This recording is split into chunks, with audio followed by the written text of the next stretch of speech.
Thank you for being here today. I'm speaking on the traditional territory of the signatories of Treaty 7, and I acknowledge the Métis people who share a deep connection with this land. I'm joined here today in Airdrie by MLA for Calgary, Boulard-McCall, and our Justice Critic, Irfan Sabir. Thanks for coming.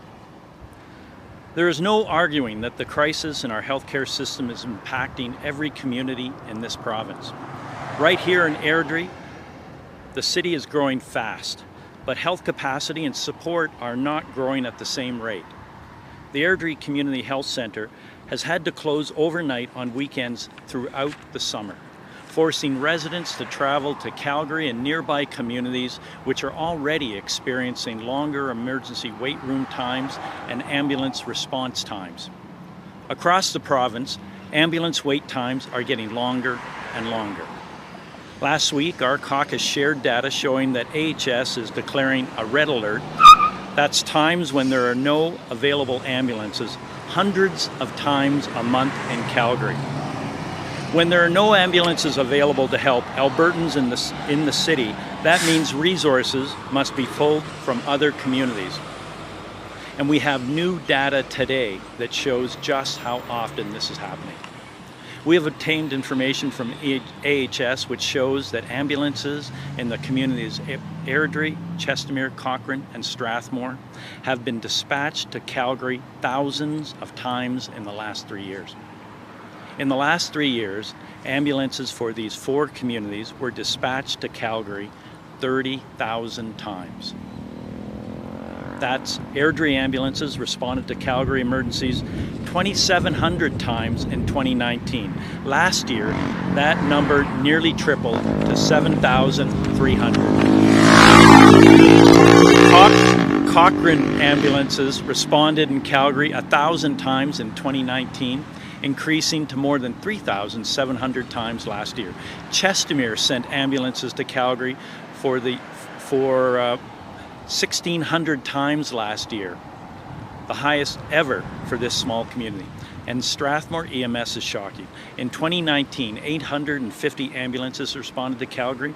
Last year, more than 3,000 ambulances were pulled out of their community. If an Albertan is in distress, of course, the nearest available ambulance should respond immediately, regardless of where that Albertan lives. That's been happening routinely for many years. But the longer a community needs to divert its ambulances to other communities, increases the risk that an ambulance would not be available to arrive in its own community when needed. Local UCP MLAs in these communities surrounding Calgary are doing nothing to address this crisis. More and more residents here in Airdrie are reaching out to NDP MLAs because they cannot get a response from their local representatives Angela Pitt and Peter Guthrie. These 2 UCP MLAs have been much more interested in their internal politics of the UCP than the needs of their constituents. Peter Guthrie is putting in more time campaigning for Danielle Smith than dealing with how the number of ambulances being pulled from both Airdrie and Cochrane into Calgary cannot be sustained. Leela here is running for Premier, but she has not provided any solutions on how she will address the healthcare issues in her own constituency, including more and more ambulances being pulled from her constituents in Chestermere, Strathmore. The trends we're seeing are distressing and must be a call for action. We do not need more reports. We do not need more committees. Albertans need this UCP government to listen to the paramedics on the front lines and to act. Paramedics are calling for 3 immediate actions. First, paramedics have to get off shift on time. Exhaustion and burnout are dissipating the number of EMS crews. Second, all paramedics must be offered permanent full-time jobs instead of being forced into an 89-day casual contract with no benefits and no job security. And third, the UCP has to provide more harm reduction services to ease strain on ambulances. The drug poisoning crisis in our province is creating a huge demand on ambulances and emergency rooms, and this is entirely preventable. Alberta's NDP will always remain committed to protecting public health care. As opposition, we will hold the UCP to account to address problems in EMS. And if given the opportunity to form government, the Alberta NDP will work with paramedics and Albertans to protect and strengthen the public health care system we all rely on. Thank you very much, and I'm happy now to take your questions. Okay, we'll now open up to questions on the line. Just a reminder to use the raise hand function if you're joining by Zoom. First question goes to Josh Aldrich.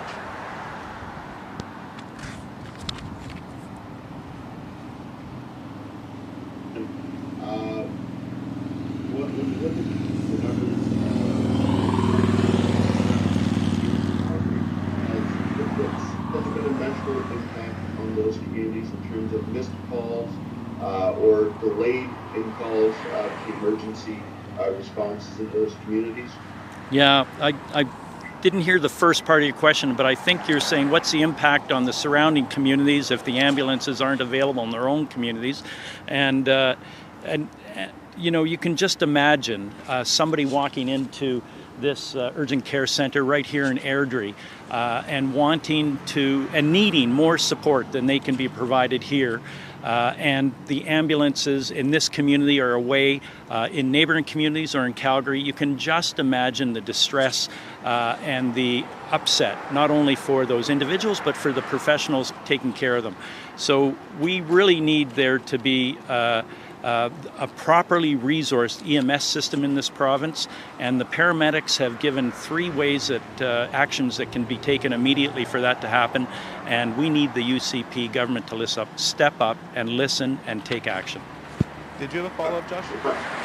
Yeah, I was looking to see if you had data on those missed calls or delayed response times to calls in those communities, if you had data to go along with it. You know, we can get back to you on that, but the specifics that I've talked about is when the ambulances have been called out of this community, and in some cases they're 3 and 4 and 5 times more than they were in 2019, and that's totally unacceptable, not sustainable, but we'll get back to you on further details of our FOIP when we can get some time after this press conference. Any other Thank questions? you. Any other questions, Josh? Yeah, how many ambulances are in each of those communities? How many? Again, we'll get that number to you. We've just talked about the number of red alerts that have happened, but we'll get the actual total number of vehicles to you as well. Sorry. Thank you. All right, we'll do one more pass for questions on the line. And seeing none, that's all for today. Thank you. Much for watching, and to learn more, check out albertasfuture.ca.